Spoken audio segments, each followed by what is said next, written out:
Hi everyone, I'm Chef Garrett Rusty Thienes from Harvest Eatery, and today we are cooking with Southwest Terminal's Saskatchewan-made semolina. Today we're doing pudding. We want to show you that this is more than just for making breads and pastas, that there's a lot of versatile uses for it. So what we have here is some fresh strawberries. We're actually going to cook these down with a little bit of sugar, butter, and lemon juice, slightly caramelize and macerate them. And then we're going to make a pudding with milk, hazelnuts, fresh butter, semolina flour, a little bit of cinnamon, and vanilla. So to start off with, we need 50 grams just weighed out of our semolina flour. Again, we like to use weight because it's just a little more accurate when you're working with flours and baking.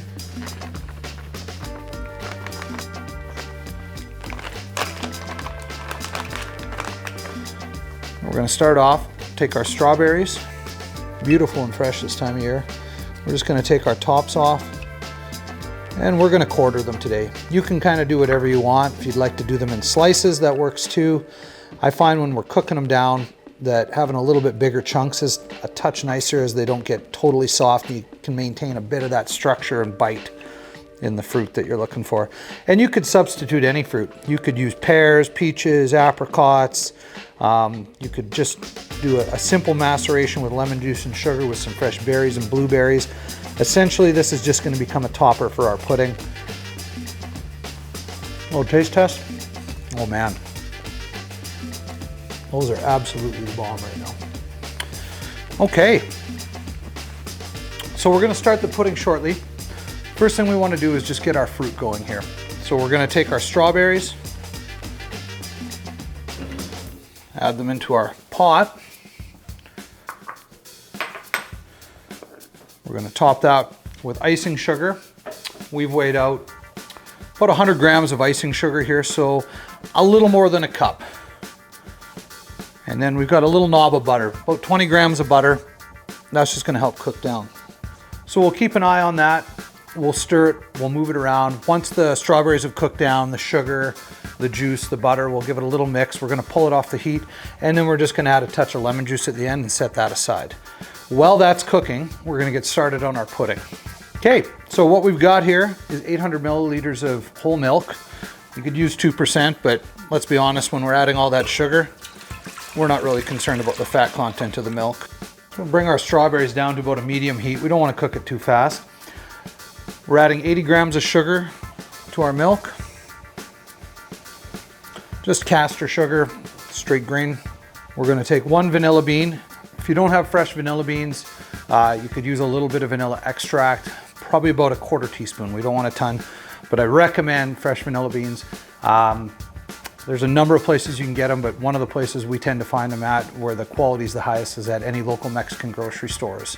So you can smell. We're gonna just give this a quick slice right down the middle.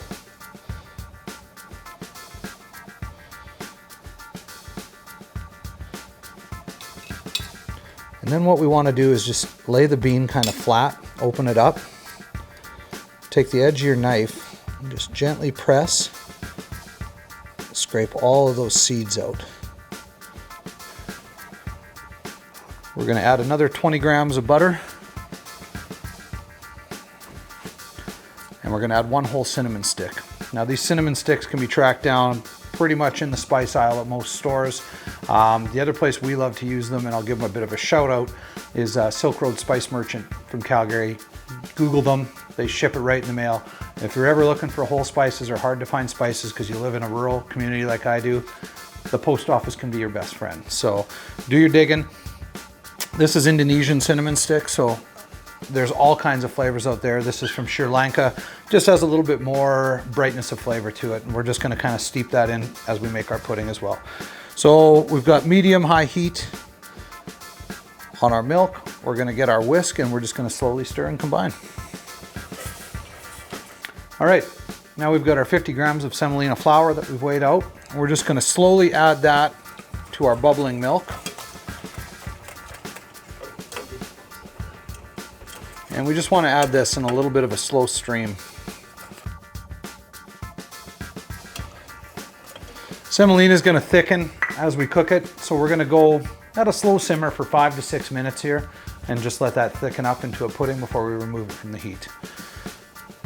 All right, we've been cooking away for about 5-6 minutes here, and as you can see, our pudding is starting to thicken up. So you just want to be kind of constantly stirring this too to make sure nothing cooks to the bottom. And you can really cook this out as long as you want until it reaches your desired consistency. We're going for a pudding here, so it's a little bit thin, so we're going to let that bubble away just a touch longer. On the other side, our strawberries have caramelized up really nicely. We're just going to take a half a lemon here and add that lemon juice.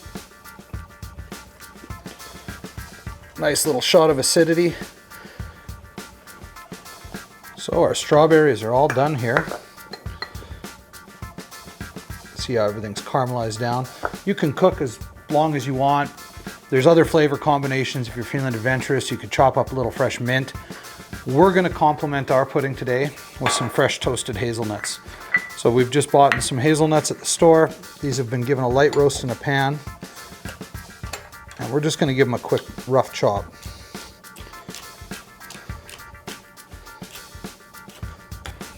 Our pudding's pretty close here. Oh man, I wish you guys could smell this cinnamon and the vanilla.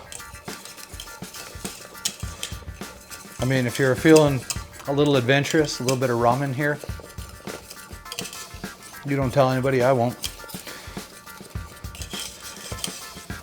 Things are hot. You're gonna wanna fish your cinnamon and your vanilla bean pods out of there. Don't go in with your bare fingers. Just a little set of tongs. Set them aside. No need to dirty more dishes. Now we're just gonna let our pudding cool a little bit. We do want to serve this warm. That's the best way. You could definitely serve it cold. It's not going to make a big difference. Probably for your guests, and if you needed to, you could always just warm it up slightly on the stove right before you serve it. Letting it have time to cool, though, will allow it time to set up and thicken just a little bit more. So that's what we're looking for here, is basically just enough to coat the backside of a spoon. Great time for a taste test. All right, so we've given our pudding a little time to cool down. We'll just get rid of this whisk.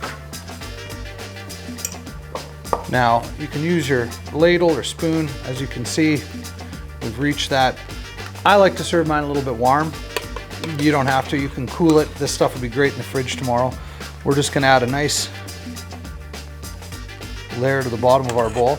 And I use the word pudding a little more loosely. Normally you're gonna make a pudding, you're gonna add egg. I'm sure someone's yelling at their screen right now, and you're not wrong. But in this case, we're setting it with the semolina. So if you think of the way a polenta might set up, this pudding is gonna similarly set, and you're actually gonna get a little bit of granular texture from the semolina itself. So we're gonna add just a touch of our macerated and cooked down caramelized strawberries here.